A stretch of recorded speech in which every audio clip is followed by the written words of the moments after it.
Do you ever feel like your life is just stuck? As though everything you do feels like cycling over the same ground and you want to change, but you don't know how, and then you start to give up trying to change. You start to feel doomed to the cycle, like it's fate. You start to suppose this is who you are, this is all you'll ever be, that's what your life is. Yeah, we're starting with a crippling rhetorical question and then hopefully providing a reassuring answer via a discussion about Arcane. Yep.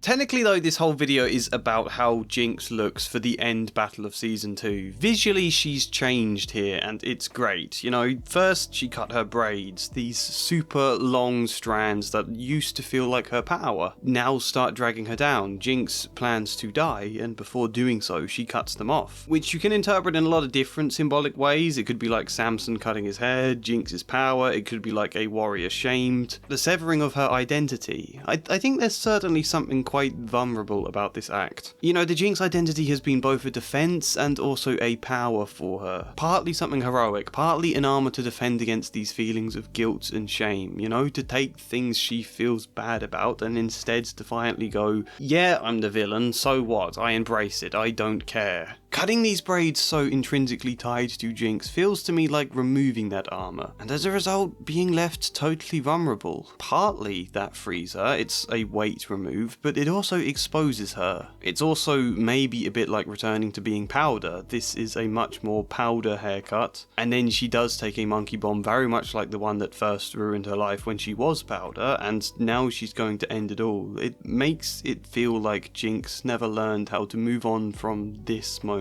Like she's still stuck there, cycling over the same ground. She talked about going away to break the cycle, but this doesn't mean changing the cycle or escaping the cycle. No, she's technically giving in to all the same ideas, the feeling she is a cursed person, she is doomed to make the world a worse place. She can't break the cycle in the sense of finding a new arc, all she can do is end the cycle, as in end everything altogether, erase herself. However, Ekko arrives in the nick of time, -4. He has a conversation with her we only get slight glimpses of, and then she's got a new style. There's a pink and a blue to her, perhaps symbolising Vi. Perhaps like the alternate Powder carries Vi in her hairstyle. Or perhaps the pink and blue she found with Isha, or maybe even something greater that I want to save for an entire video about colour theory. Never mind that for now. Jinx has new hair and a new outfit. She is a new person. She has finally broken the cycle, right? Even her comments to Vi underline that change. At first, she felt she had to die in order to free Vi to live her own life. Otherwise, her sister would wear herself thin chasing after Jinx when Jinx feels like that's a doomed pursuit. That was before, whereas now she tells Vi, I'm always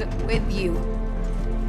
Even when we're worlds apart. Like now that's not a bad thing, not an idea that drags Vi down. You've got me in your hearts even if I'm not physically here, and that's a good thing to have. My question is this: if Jinx was previously stuck, unable to move on from her past, creating these dolls of Milo and Clagor partly out of yearning for that past sense of family and partly out of guilt, haunted by her role in their deaths, unable to absolve herself of the shame, if that was the case, and if we do see Jinx letting go of the past at the end here, learning that sometimes taking a leap forwards means leaving some things behind, then why does she still take the dolls with her? And also, why is she still Jinx, not Powder again, or some new name? And thirdly, what does all of this have to do with a giant discussion about fate? Those are the questions today. Although, can I also just point out, Ekko visually changes here as well. He adopts some of Jinx's pink crosses, and I think this is really sweet, and suggests something quite intimate between the two of them. Not in a romantic sense, I don't think, but connection happened. Jinx decorated him. We last saw her decorating Isha as a real close act of bonding between the two, but where Isha wanted to be Jinx, this idealised image of a hero that Jinx scoffed at, Ekko here is still very much his own unique person, taking on some Jinxness, less to imitate or aspire than as an act of expression and connection, really. Ekko just being sincerely touched by her, bearing an imprint of her. It's so damn sweet to imagine how this must have taken place in a scene we don't get to see, but I just wanted to mention it because I've not heard anyone talk about it. Something I have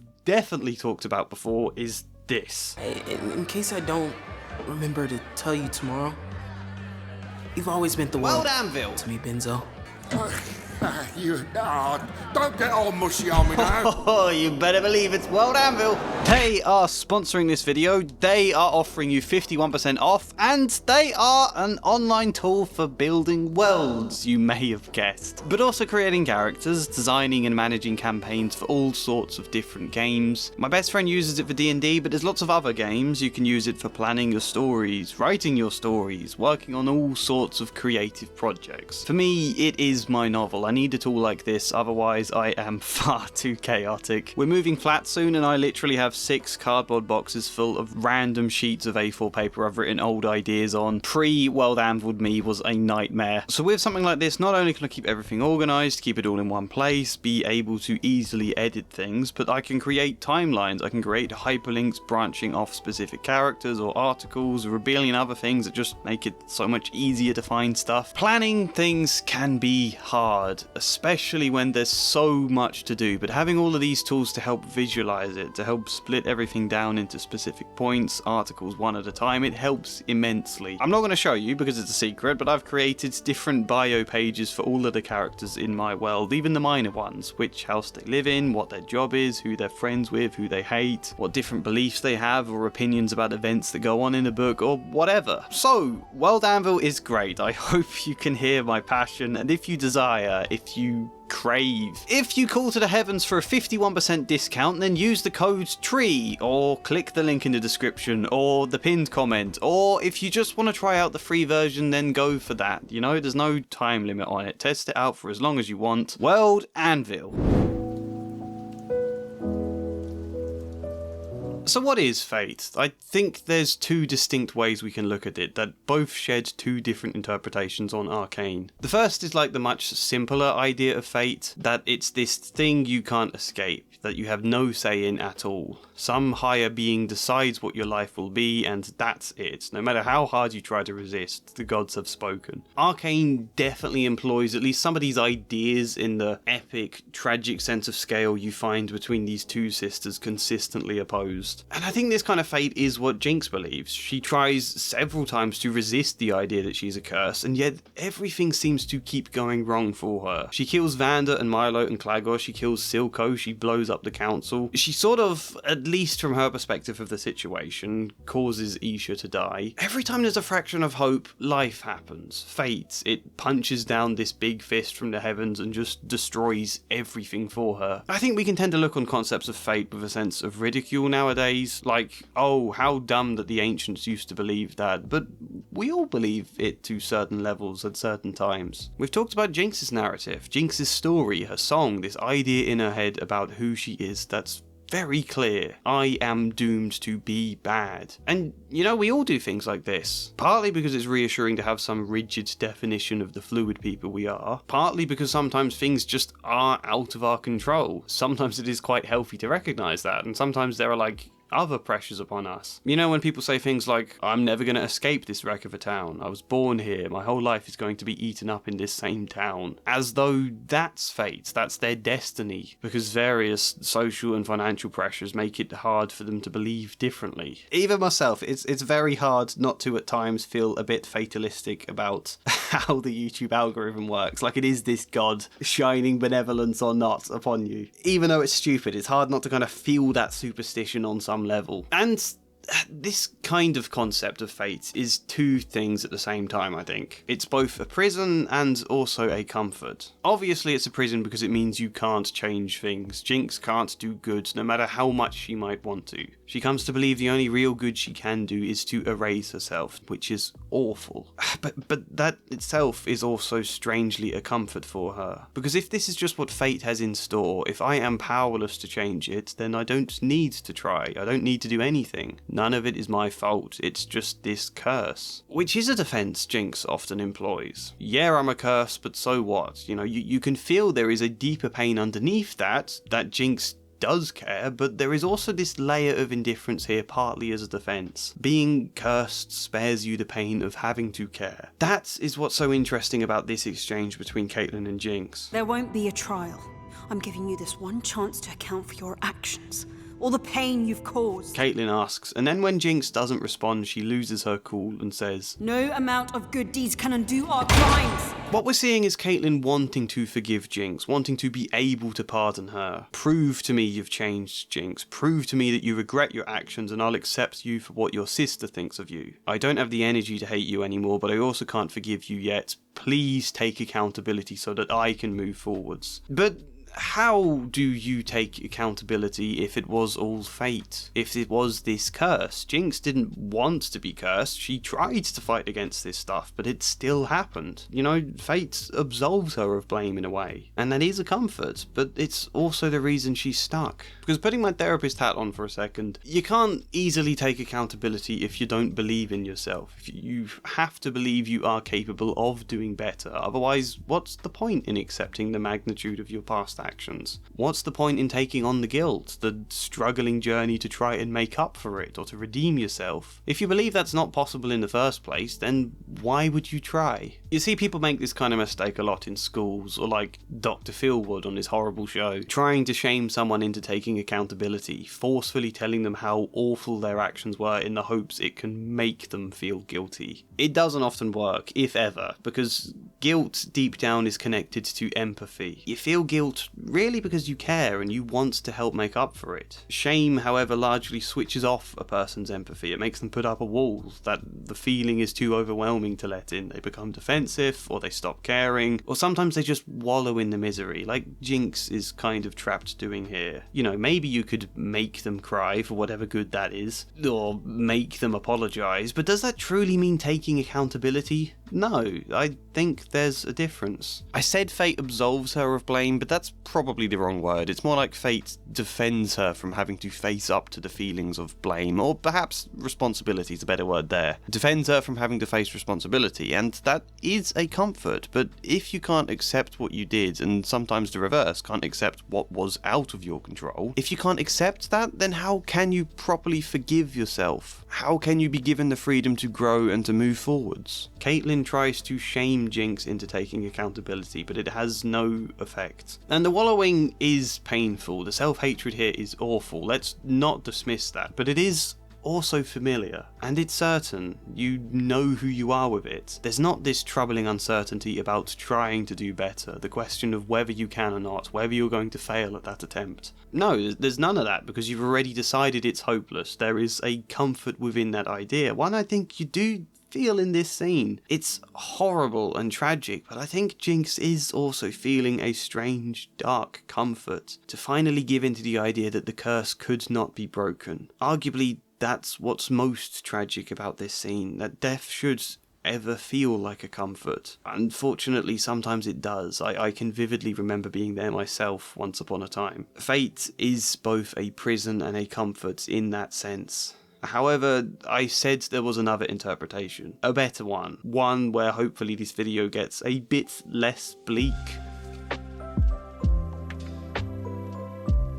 So, we're going to take a quick moment to talk about both ancient Greece and Norse mythology, as much as I personally understand them, which might not be totally accurate. And also, it's kind of flawed in general to say this is what an entire culture of people believed, because of course there's differences within beliefs, but with that all in mind, my understanding is that the ancient Greeks didn't just believe the gods decided all fate in a very cut and dry way, that there was often an element of free will as well, a kind of idea that there is a general path you are destined to walk, a general amalgam of events and things you are powerless to prevent that are going to happen. However, you have the free will to determine how you respond to those events, and in doing so might at least partly alter the trajectory of your life. I like the concept in Norse mythology of the three Norns, Urd, Verdandi and Skuld, who weaves the webs of people's lives. Their names at least loosely translating to past, present and future, and how the three of them work together. You have those past experiences first, obviously, which shape the person you are, the way you see things, your view of the world. And then there's what you do with all of that in the present moment, and how the combination of those two is what leads then to a probable future. Not always a specific endpoint, but a probable predicted destination. I suppose the past is kind of like a set of ingredients you're given, and then the future is the meal you might cook, what you're going to present to the plate. Your ingredients happen to be eggs, milk, cheese, you'll likely make a cheese omelette. There's a good chance of that, but you've also got the free will to do something different with those ingredients if you try. Maybe you'll make scrambled eggs on toast. Maybe you'll make some sort of weird quiche. What am I saying? I suppose if we look at it that way, I think that would mean fate is both absolutely terrifying and really, really exciting. We can start with the terror. You know, when Vi comes to Jinx in prison, she talks about her potential, the possibility for Jinx to do something good, and this speech does not work on Jinx. Use all that explosive potential of yours for good. The idea she has potential. No, she can't believe that. She's a curse. She's fated to be bad. We did touch on this already. The idea you had potential to do something wonderful, and yet you aren't doing it. The idea you have that potential and yet you feel stuck in life. That's terrifying, because now it feels like a failure. Sometimes this is precisely why people don't believe in themselves. It's too scary to consider there is a potential that they're now squandering. Which I suppose is where we find the alternate powder. You think I'm holding myself back? I think you're too smart to spend your life in a bar. Alternate powder is afraid of her own inventiveness, I think we can say. No, that's not the right word, but like she'll happily help anyone else with their projects, but conduct none of her own. She will not follow her own ambition and own curiosity, I think because she feels that's what caused Vi's death. As far as the episode hints, at least. If we go back in time, Powder was intrigued by these strange Hextech stones. They're looking for things to loot, but when Vi told her they need to leave, she hurries to grab as many as she could, dropping one in the panic, which then exploded here and killed Vi in the alternate universe. Vi dies here, and I think possibly also Caitlyn and maybe Jace. It's kind of unfair to blame yourself for that, but I could understand why you might. You are the reason it was dropped to the floor and did explode. That is true. Also, no one else was interested in these stones. It was Powder's curious mind that drew her to them instead of looking for ordinary valuable artifacts. She made the mistake of messing about with objects she didn't understand. I can loosely see that kind of mindset. Plus, generally, perhaps feeling that moving forwards would mean having to say goodbye to Vi, would mean losing her all over again, and how awful that might be. Powder has a ton of potential, but she's afraid to pursue it for her own means. Potential becomes scary. What's so cool about this though is that it's kind of the same as the original universe Jinx, if we can call her that. Both are haunted by a past trauma that they feel unable to fully move on from, making them feel stuck. And I think in Ekko slowly getting to know the alternate Powder, getting to understand her and grow close to her, he's also getting to understand Jinx, the very person he had previously given up on. And maybe also understand the ways he's been making the same mistake too. You know, the way I personally see it, Season 1 Ekko had given up on Jinx. Yes, he described Powder as dead, but also that he's given up on the Undercity. He was partly fighting against Silka's operations, yes, but he's also building a safe haven away from everything, an escape from the Undercity, because that's doomed. We can't fix that, we can't change it, so let's just carve out a new community. Let's start things all over again, you know? Arguably a bit like Victor at first tries. Then his tree starts to grow sick. In trying to save it, he ends up in an alternate universe, and all of his beliefs flip. There are good versions of Powder. Yep, he gets to see that clearly. There are good versions of Zorn. There is potential. Ekko was previously talking like Powder had died and Jinx was some entirely different being that had replaced her. Powder's gone, Vi. All that's left is Jinx. Rather than like a human who had grown out of Powder's past. In seeing them as two very rigid, separate things, there's no possibility for them to overlap or to grow or to change, but now he sees the potential for that. And he has been making the same mistake then, kind of. Arguably, perhaps a little tenuously, he is wallowing over a past he feels cannot be changed, past mistakes that cannot be fixed. The best he can do is build something else, which isn't a bad idea, but it also does have some faults, because you know, the past is still there. It still has its effects and imprints, whether you want to face them or not. I really like that Ekko gets the chance to tell Benzo how much he means to him here. I think that's really important for him. Ekko sees the ways alternate Powder is stuck back in that moment with the death of Vi. So he paints a mural of what feels like a future Vi, the potential Vi could have had, who she could have become, but it's also actually who Vi is right now. This is the present tense Vi from where Ekko comes from. This is her. Ekko gives Powder a vision of that present potential and then tells her, sometimes taking a leap forward means leaving a few things behind. It's kind of weird, and this might not work for everyone, but I can envision how this helps Powder. Holding on to such a rigid image of who Vi used to be also sticks her to the guilt, the shame, the fear of moving on.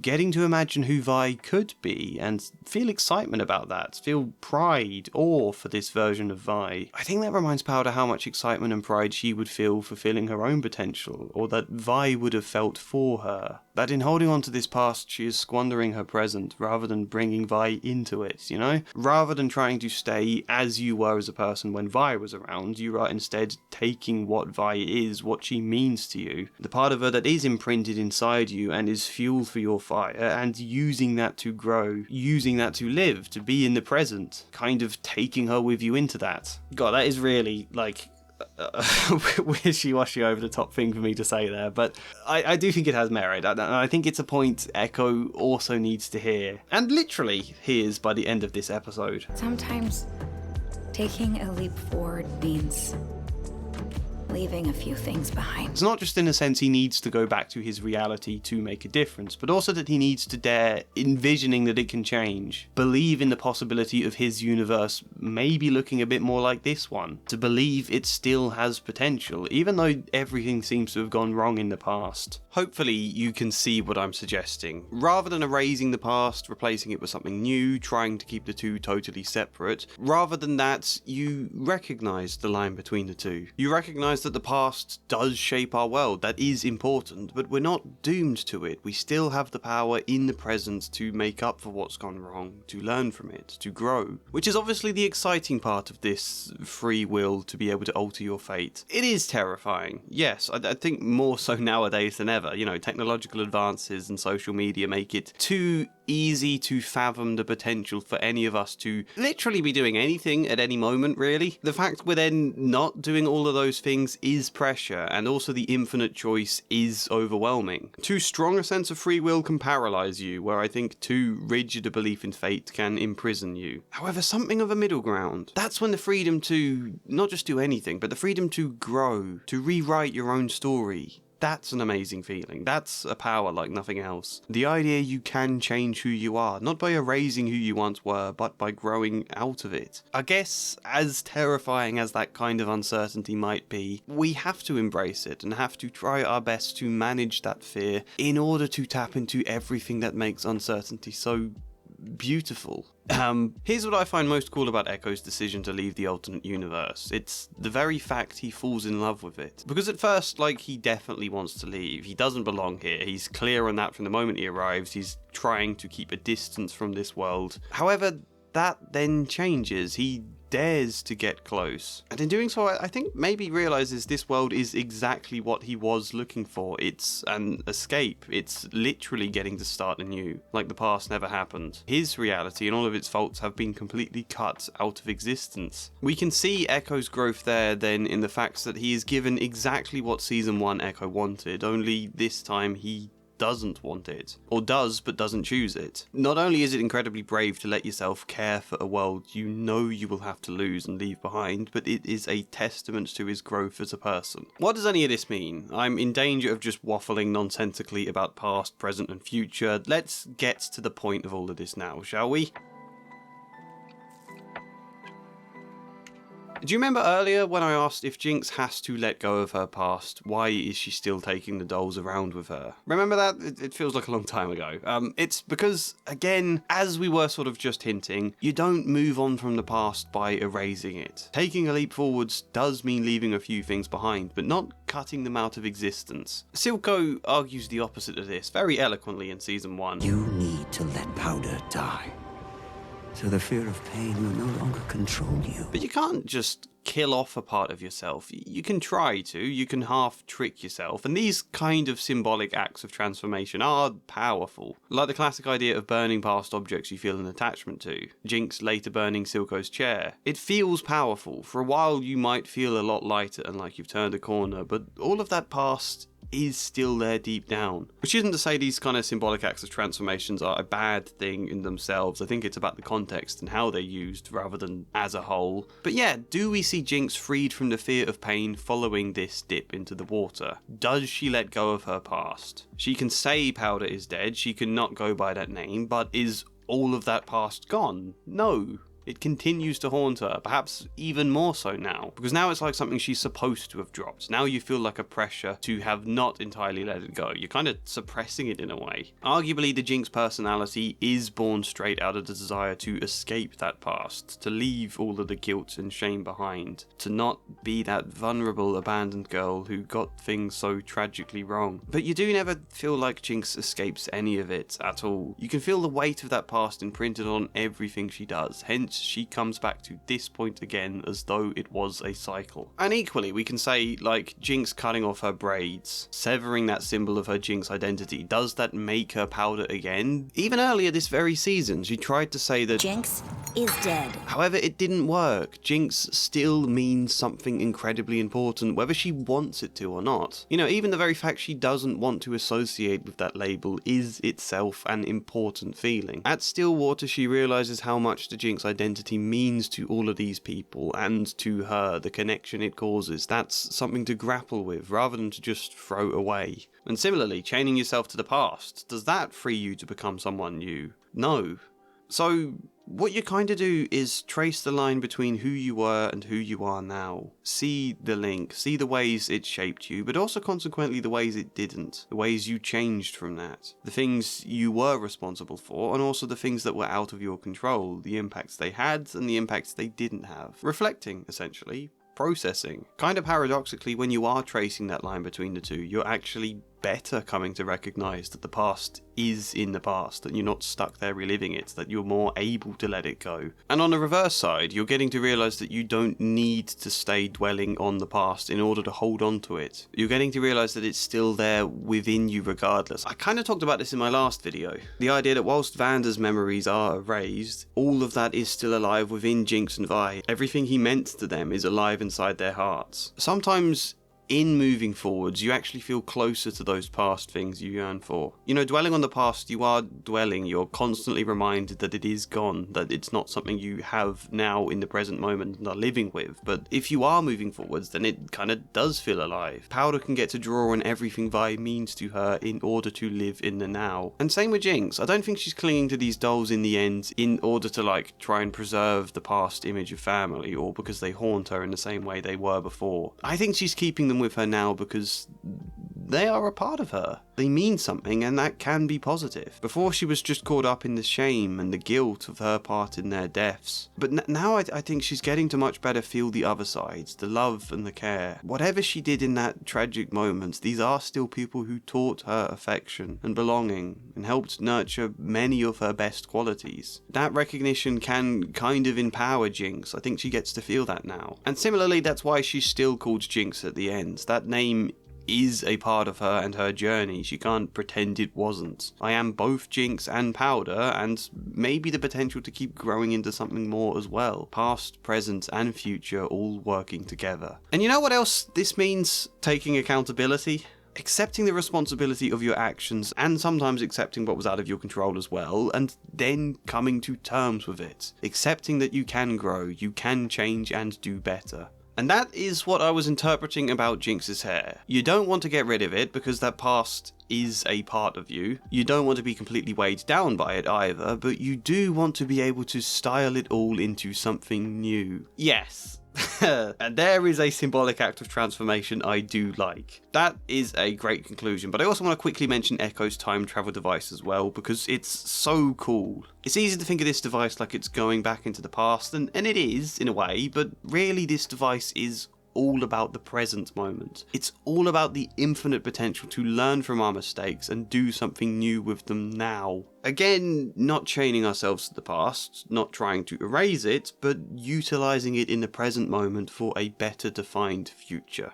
It's been a pretty long one today. a little airy-fairy in some of my talk. I've not come with much psychological theory this time, but I've talked about trauma in so many videos that I didn't want to kind of accidentally end up covering the same stuff again. Airy-fairy, but still truthful. Let me know what you all think, good or bad. And like the video if you like this, subscribe, maybe support me on Patreon or buy me a coffee, or check out the second channel, and otherwise, hopefully see you next time.